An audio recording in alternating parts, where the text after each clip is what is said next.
Hello, my name is Mr. Adam, and this is my introduction on how to use the stop motion app on your iPad. So there's a couple of things that you need to get started. The first thing I have is an iPad stand. So here's my iPad stand, and it's got a good space between the camera and the table. If you don't have an iPad stand, you can easily use a chair and put the camera lens through the hole in the chair. That's fine as well. So somewhere to rest your iPad.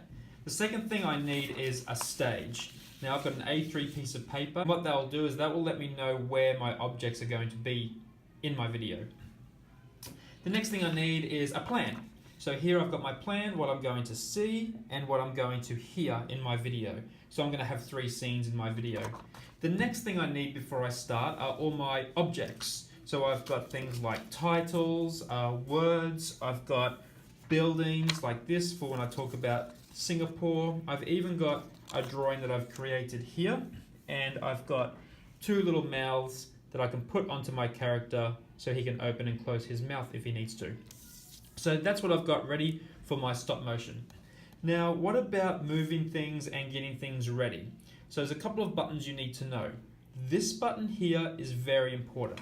This one will show you your last photo. So if I want to zoom in and I push record, and I want to zoom into that, I can slide this down and that will show my last photo. Now if I pinch my camera like that, I can now see where my paper is now and where it was. So this is called the ghosting button or the ghosting slider. Now when I push the button, you can now see it zoomed in. The next one is the record button. That's just a photograph button that I keep tapping. That's pretty simple. If I want to have a timer, I can tap this button here, and I can say automatically set a timer for 5 seconds. Now when I push record, I can have that photo. There we go. I've got 5 seconds to move it, and the next photo. The trouble with this one is if I'm too slow and I move it, and then I move my hands there, I have to go stop it and delete it, and things get a bit messy. So the timer's not always the best. The play button will go through and play everything for me. Here's the play button here.